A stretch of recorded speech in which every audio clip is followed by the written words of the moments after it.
लगे रहना। आज ओ। भैया ने भी बड़ी सुंदर टी शर्ट पहनी है। चलो एकादशी है। आज कनेडियन एकादशी है भी ना, है, कनेडियन कामी है का आजकल। एकादशी। और कनेडियन है, कनेडियन। कृष्ण भगवान ते यशोदा मैया दा बिल्कुल, बहुत दर्शन। सुंदर। हाँ जी। मैंने कहा चलो आज टाइम निकाल के थोड़ा सा भगवत हाँ। श्रीमद् भगवत गीता से थोड़े से सावन श्लोक आज श्रवण सावन करते हैं। सावन मास की एकादशी है भी बहुत बढ़िया। जय हो। हाँ हाँ जी। जी। भजमन नारायण नारायण नारायण, श्रीमन नारायण नारायण नारायण, स्वामी नारायण नारायण नारायण, श्री हरि नारायण नारायण नारायण। मोर मुकुट माथे तिलक विराजे, गल बैजंती माला साजे, चक्र सुदर्शन धारायण, हरि हरि चक्र सुदर्शन धारायण, श्रीमन नारायण नारायण नारायण। भगवन भजमन नारायण नारायण नारायण। वसुदेव सुतं देवं कंस चाणूरमर्दनम्, देवकी परमानन्दं कृष्णं वन्दे जगद्गुरुम्, कृष्णं वन्दे जगद्गुरुम्। बाके बिहारी लाल की जय। ओम श्री परमात्मने नमः। श्रीमद् भगवत गीता अथ सप्तमोऽध्याय। हाँ जी, प्रभु की प्यारी सात संगत जी, हम सातवें अध्याय का श्रवण कर रहे हैं, जिसमें श्लोक क्रमांक हमने 16 तक श्रवण किए। थोड़ा सा पिछला सारांश लेते हैं क्योंकि थोड़ा समय ज्यादा हो गया। समय का ध्यान रखते हुए थोड़ा सा सारांश, फिर अगले श्लोक में प्रवेश करेंगे। पिछले श्लोकों में भगवान क्या अपने मुखारविंद से अर्जुन को समझाते हैं। अर्जुन के माध्यम से पूरे संसार को ये परमात्मा का उपदेश क्या हमें समझा रहा है, आइए श्रवण करते हैं। भगवान कहते हैं कि सारा जगत सदा त्रिगुण भाव से मोहित रहता है और मनुष्य मोहग्रस्त होकर अपने परम उद्देश्य अर्थात भगवान की उस प्राप्ति को भूल चुका है। ये जगत नश्वर है, इसकी उत्पत्ति स्थिति विलय भी निश्चित है। इस संपूर्ण संसार में जो कुछ भी हमें दिखता है वो सब एक ना एक दिन नाशवान हो ही जाना है, क्योंकि ये सब परमात्मा की ही माया है। किंतु ये हमें वास्तविक प्रतीत होती है। इस दुस्तर माया से पार होने का केवल एक ही उपाय है, उस परम पिता परमेश्वर की शरण में जाना, उसका निरंतर भक्ति पूर्वक भजन करना। जैसे जैसे मनुष्य उस मालिक को याद करता है, उस परम पिता की भक्ति करता है, फिर ये माया रूपी पर्दा धीरे धीरे से अपने आप ही हटने लगता है। ये दुस्तर माया के प्रभाव से ये क्षण भंगुर संसार ही सत्य लगता है। ये एक स्वप्न की तरह है तथा हमें जो परमात्मा से दूर कर देता है। अर्जुन भी इसी माया के कारण युद्ध भूमि से भागना चाहता था, किंतु परमात्मा ने कहा कि जिन्हें तुम जीवित मान रहे हो वो तो पहले से ही मृत है। यह माया परमात्मा की ही चरणों की दासी है, जो मनुष्य को भ्रमित करती रहती है। परमात्मा के प्रति आसक्त होकर जो उनकी शरण में जाता है, सब लोभ त्याग क्रोध अहंकार को छोड़कर जो उस मालिक की शरण में चला जाता है, फिर वो इस माया के रूप से भी इस माया के बंधन से पार हो जाता है। जिस प्रकार जंगल में धूप छांव के प्रतिबिंब जल समझकर मृग उसके पीछे पीछे दौड़ता रहता है, उसी तरह मनुष्य भी अपनी इच्छाओं को पूरा करने के लिए दिन रात अपनी इच्छाओं के पीछे दौड़ता रहता है, भागता रहता है। उसे भगवान की चर्चा या भजन सत्संग, उस भगवत चर्चा में कुछ भी अच्छा ही नहीं लगता। ये सब उसके पूर्व कर्मों के कारण ही है। और जो कुछ अच्छे कर्म करते हैं केवल वो ही परमात्मा की शरणागत में जा पाते हैं और इस माया के बंधन को तोड़ पाते हैं। किंतु जो अल्प बुद्धि है, परमात्मा को ना भजकर इस संसार के क्षण भंगुर सुख में ही लिप्त रहते हैं, यही रमते रहते हैं, फिर वो हमेशा जन्म मरण के चक्कर में फंसते रहते हैं। और इसी संदर्भ में आगे भगवान ने कहा था कि भक्ति मार्ग में भी विभिन्न प्रकार के मनुष्य विभिन्न कारणों से भगवान की भक्ति करता है, जिसे चार भागों में बताया था कि कुछ जो दुख के समय में ही केवल परमात्मा को याद करते हैं, कुछ जिज्ञासा अर्थात परमात्मा कहाँ है कौन है उनकी जिज्ञासा में परमात्मा को याद करते हैं, और कुछ ऐसे ज्ञानी जिनका विवेक जाग जाता है, निरंतर भक्ति भाव में रहने से उनका अगाध प्रेम जाग जाता है, फिर वो परमात्मा की प्राप्ति करते हैं। परम पिता से किसी भी रूप में की हुई भक्ति हमेशा अभिष्ट प्रदान करती ही है। भगवान को चाहे जिस भी रूप में याद करें, चाहे सुख में दुख में या जिज्ञासा पूर्वक हमेशा उनका चिंतन करें, तो परमात्मा हमेशा फल अवश्य देते हैं। परंतु परमात्मा के साथ समग्रता से एकाकार होना ही सर्वोच्च भक्ति है, अर्थात जिसके मन में कोई मोह नहीं है, कोई लालच नहीं है, फल की इच्छा नहीं है, जो सुख दुख को समान देखता है, पूर्ण सच्ची भावना से उस परमात्मा को याद करता है, केवल वो ही परमात्मा के साथ एकाकार हो पाता है। ये पिछले श्लोकों में भगवान ने हमें अर्जुन के माध्यम से समझाया। अब अगला श्लोक, श्लोक क्रमांक 17। तेषां ज्ञाने नित्ययुक्त एक भक्तिर्विशिष्यते प्रियो प्रियो हि ज्ञानिनोत्यर्थम अहम स च मम प्रियः। श्लोक में भगवान अपने मुखारविंद से कह रहे हैं कि अनन्य भाव से सदा परमात्मा में चित्त लगाने वाला मनुष्य ही मुझे विशेष प्रिय है।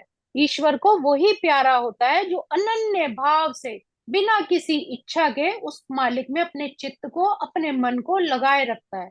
जिस प्रकार कातर स्वर में रोते हुए बालक को तुरंत माँ दुलारती है, उसी प्रकार जब पूर्ण समर्पण से हम उस परमात्मा को पुकारते हैं तो वो भी हमारी सहायता के लिए अवश्य आते हैं। इसलिए ईश्वर को हमेशा सच्चे मन से याद करना चाहिए, क्योंकि वही एक सर्वोच्च पुरुषार्थ है। तो एक छोटे से उदाहरण से समझते हैं, जैसे बालक यहाँ पर एक परमात्मा को एक माँ के समान का है। हम भी कहते हैं हमारे बापूजी हमारे पिता भी हैं, माता भी है, तमेव माता च पिता तुम्हें, जैसे हम पढ़ते भी हैं प्रार्थना में। तो उसमें कहने का भाव है कि जब कोई बच्चा रोता है तो पहले माँ उसको एक खिलौना देती है कि शायद चुप हो जाए। बच्चा थोड़ी देर खिलौने के साथ खेलता है, फिर उसको अच्छा नहीं लगता, फिर माँ दूसरा खिलौना दे देती है, फिर थोड़ी देर उसको वो भी नहीं अच्छा लगता। जब ऐसे 3-4 बार जब खिलौनों में उसका मन नहीं लगता, तब जाके माँ उसको पुचकारती है कि हाँ इसको अब वास्तव में मेरी जरूरत है। उसी तरह परमात्मा को जब हम अपने दुख में किसी कष्ट में जब याद करते हैं, तो कभी हमारे आगे भगवान माया का पैसे के आगे लालच दे देते हैं, तो हम उसी में ही खुश हो जाते हैं कि मालिक से तो हमने पैसे की चलो इच्छा थी, ध्यान भटक जाता है कि हमने तो उस मालिक को माना था, लेकिन हमारे सामने धन आ गया, हम उसमें लिप्त हो गए।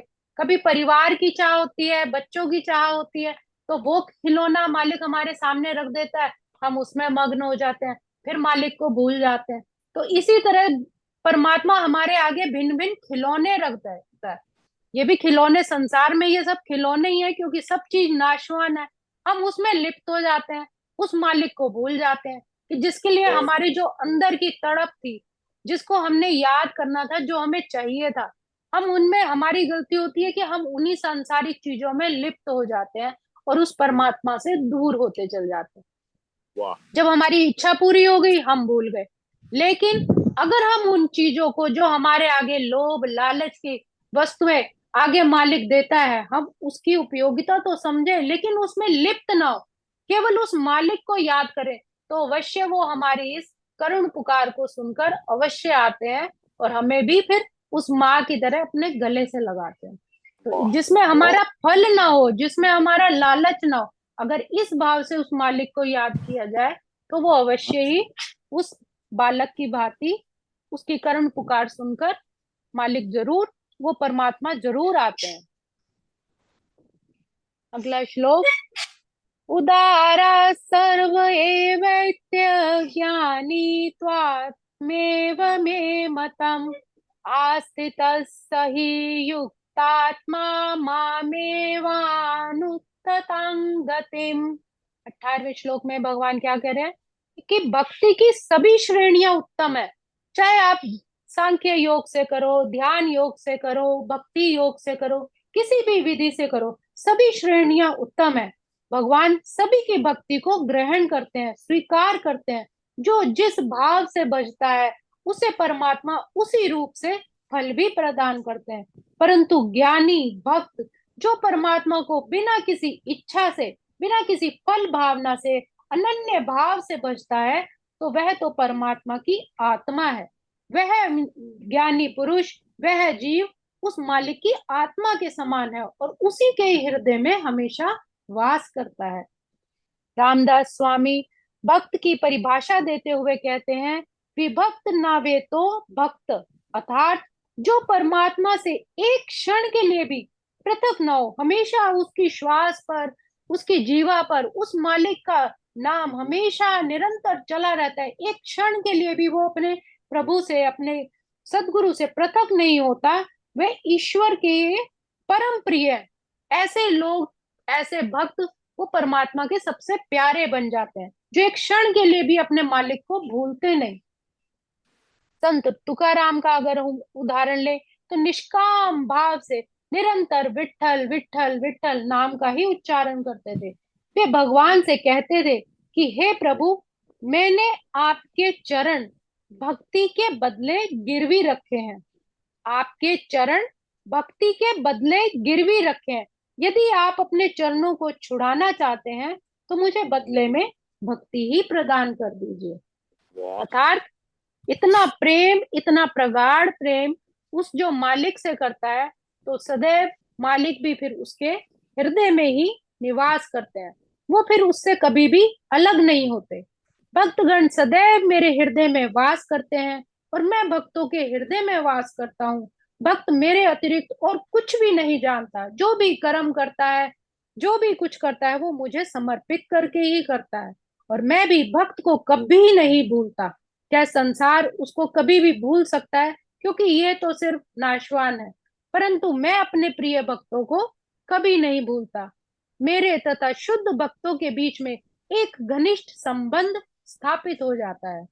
और ज्ञानी शुद्ध भक्त कभी भी आध्यात्मिक संपर्क से दूर नहीं होते, अर्थात निरंतर अपनी साधना, भक्ति, नाम जपते रहते हैं। वो मुझसे कभी दूर ही नहीं होते, इसलिए वो मुझे अत्यंत प्रिय होते हैं। तो आज के श्लोकों को हम यही विराम देंगे। ओम श्री कृष्णार्पणमस्तु। हरे नमः, हरे नमः, हरे नमः। श्री कृष्ण गोविंद हरे मुरारे, हे नाथ नारायण वासुदेवा। श्री कृष्ण गोविंद हरे मुरारे, हे नाथ नारायण वासुदेवा। पित मात स्वामी सखा हमारे, हे नाथ नारायण वासुदेवा। श्री कृष्ण गोविंद हरे मुरारे, हे नाथ नारायण वासुदेवा, हे नाथ नारायण वासुदेवा। बोलो बाके बिहारी लाल की जय। मेरे सतगुरु महाराज की जय। वाह वाह।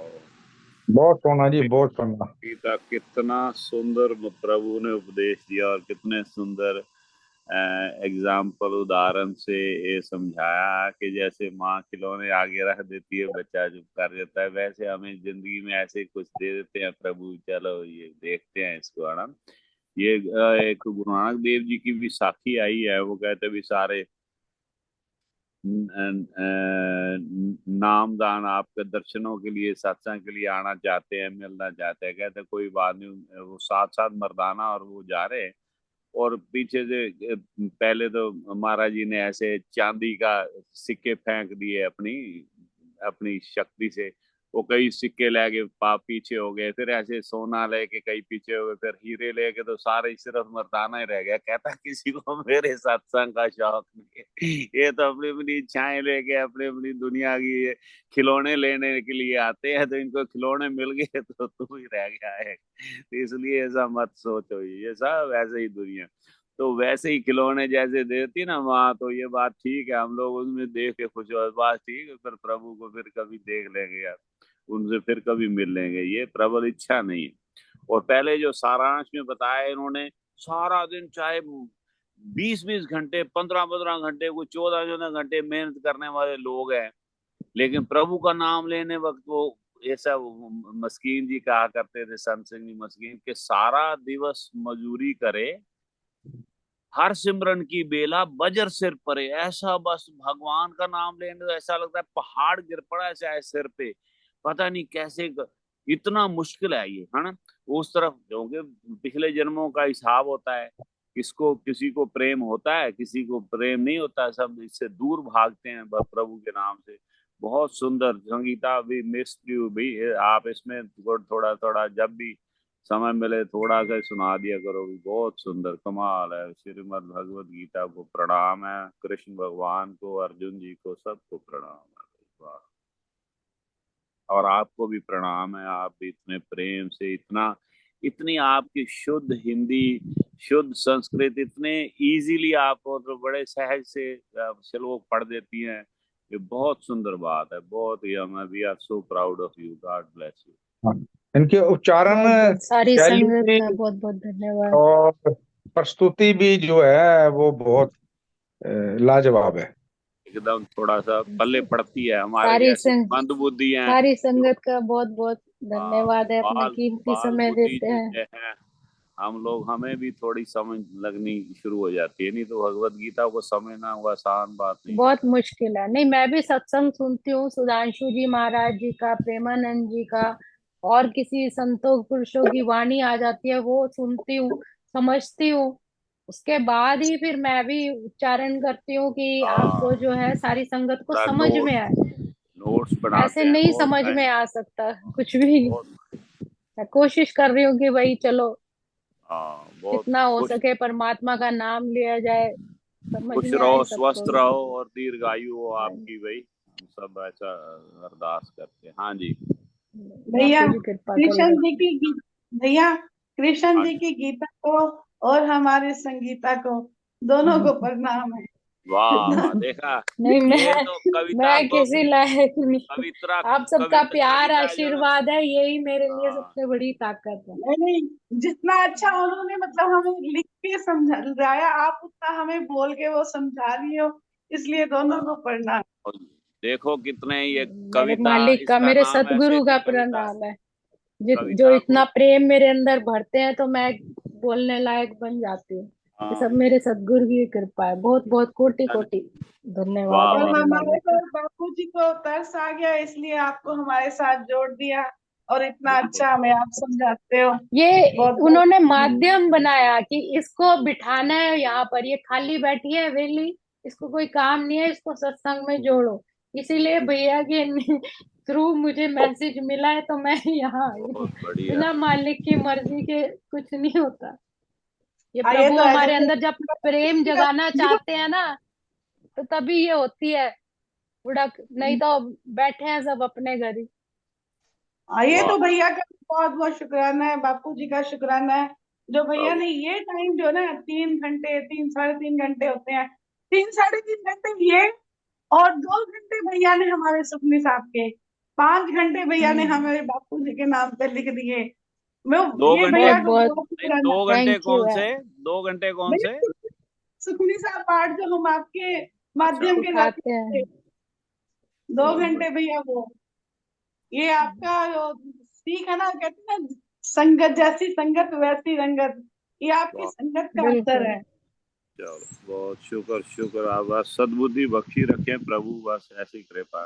बस और देखो ऑन द स्पॉट शायरी कर दी है, कविता भी कवित्री बन गई है। उसने हाँ कहा जी, है बिल्कुल बिल्कुल कि बिल्कुल, श्रीमद् कविता। भगवत है कृष्ण भगवान की श्रीमद् भगवत गीता को, और जूम संगत और संगीता बापू को। जी की प्यारी संगीता को प्रणाम है। वाह वाह वाह, बहुत सुंदर बात कही कविता ने। जय हमारी हो। संगत के चरणों में मेरा चलो। प्रणाम। ये भैया आपके मुख से निकली, मैंने तो उसको थोड़ा जोड़ के सेट कर दिया, मुख से तो आपके हमार निकली। ऐसे ही हमार बापू ने धरती कविता कविता जी को कमाल, इस काबिल बना देना, कविता करने लगेंगे, भजन भी लिखने लगेंगे जीवन बापू में को। बड़ा कुछ बड़ी लिखे। कृपा है बापूजी से, इनका प्रेम बहुत पक्का है। ऐसे नहीं है। विश्वास, एक एक श्रद्धा है संगत सब। जो जो बैठा है ना, बापू से अंदर से बिल्कुल जुड़े हुए हैं, ऐसे पक्के। कोई, चलो जोड़ के ही रखे प्रभु, अभी आपकी बात बस पूरी हो। हम जैसे जो नहीं जुड़े, जैसे जैसे अब तक तरस खाया कोई बापू नहीं। जी ने, ऐसे हमारे पे तरस खाते रहे बापू जी। आ, है तो तरस की एकलव्य बात। भी साधना करते करते कहाँ पहुंच गया था। हम भी समझ लेते हैं हम एकलव्य हैं। मालिक हमारे साथ नहीं है तो उनकी इमेजिनेशन तो हमारे पास है ना, उनका चिंतन कर लेते हैं तो दर्शन हो जाते हैं।